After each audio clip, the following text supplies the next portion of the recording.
Welcome to Chaurcey Board presents Blessed be the glorious name of the Lord our God forever and ever, and let the whole earth be filled with his glory. Amen and amen.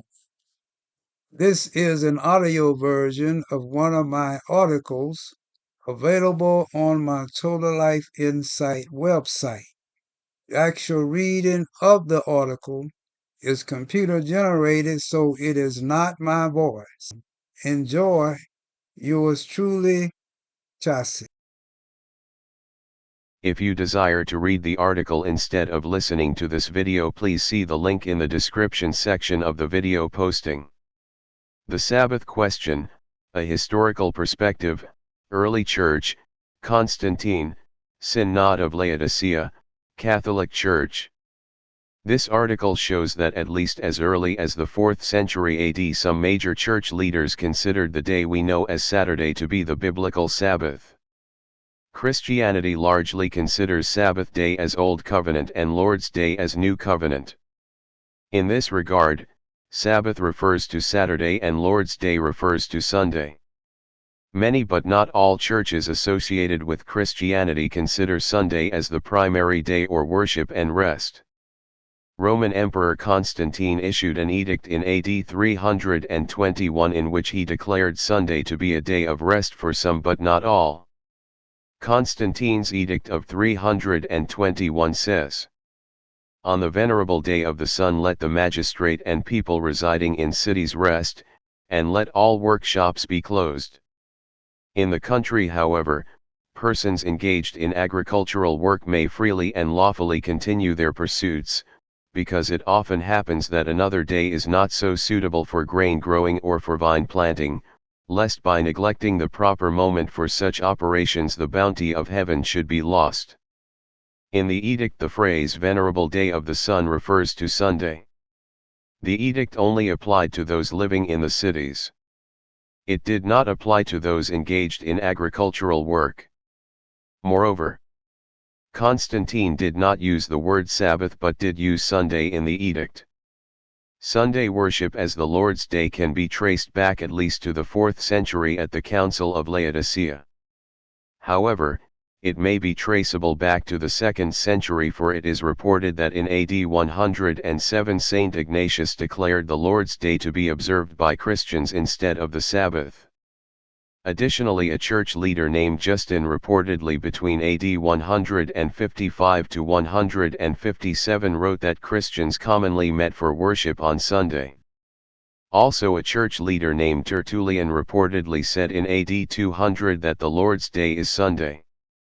My purpose in mentioning them is not to say whether they were right or not in their doctrine. My purpose is to note that is what reportedly historically happened in the church. It is noteworthy that all of this regarding Saint Ignatius, Justin, and Tertullian happened before Roman Emperor Constantine edict in AD 321. So it seems that Constantine made that practice at least more official within the Roman Empire. It seems that the Church influenced Constantine rather than Constantine influencing the Church with respect to Sunday as the day of rest. In the 4th century AD the Synod or Council of Laodicea was held. It is believed to have taken place around 363 to 365 AD. This council of then church leaders discussed a number of matters. One of them was the contrast between the Sabbath and the Lord's Day. We generally think of that council as being the forerunner of what we know today as the Roman Catholic Church. The council issued a number of canons to govern their members. Let us look at the ones that have to do with Sabbath and Lord's Day. The Synod of Laodicea Canon 16, 29, and 49 address the Lord's Day and the Sabbath, collectively. Canon 16 and 49 say worship may take place on either day. Canon 29 says any Catholic caught resting on the Sabbath would be excommunicated. Thus, they effectively transferred the functionality of the Sabbath to the Lord's Day, effectively leaving Saturday as the Sabbath in name only from their perspective. Although Saturday retained the name Sabbath, it did not retain the functionality of a Sabbath day. The requirement to not work on Saturday was considered non-binding. In fact, the Synod of Laodicea essentially said it was heretical to not work on Saturday, and members of the church were excommunicated for viewing Saturday as a day to not work for Sabbath reasons. However, the heretical claim was later lifted, as shall be discussed later. They seemingly did and do so because they believe at least Gentile Christians are not bound to the Sabbath ordinances. Thus, they hold that the Church has the liberty and right to choose another day for Sabbath purposes and to combine it with honoring Christ's resurrection on the first day of the week, that is what we know as Sunday. They seemingly took and take this principle from the Acts 15 treatment of circumcision, which teaches against Judaizing. Let's look at those Laodicea canons of the 4th century. Canon 16 says the Gospels are to be read on the Sabbath, i.e. Saturday, with the other scriptures. Canon 29 says Christians must not Judaize by resting on the Sabbath, but must work on that day, rather honoring the Lord's day, and, if they can, resting then as Christians. But if any shall be found to be Judaizers, let them be anathema, cursed, excommunicated, from Christ. Canon 49 says during Lent the bread must not be offered except on the Sabbath day and on the Lord's day only. So Synod of Laodicea recognized Sabbath but placed the Lord's day above Sabbath. It forbade any activities that promoted the law of Moses, Judaism, including resting on Sabbath, Saturday. This was apparently changed at least as early as 1983, which is many years after the 4th century. For in the 1983 Catholic Code of Canon Law there is no mention of Sabbath at all. Canon 16, 29, and 49 deal with other church matters. Thus, the Roman Catholic Church stopped recognizing and regulating the Sabbath for any purpose.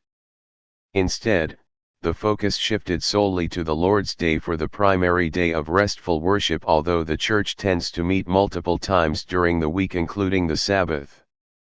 So then its members are free to follow the Sabbath if they choose, and to do so without excommunication.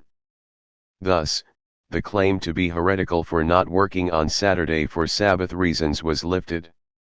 Of course, the Roman Catholic Church still encourages regular worship on the Lord's Day as the primary day for worship, though they tend to be open most days of the week.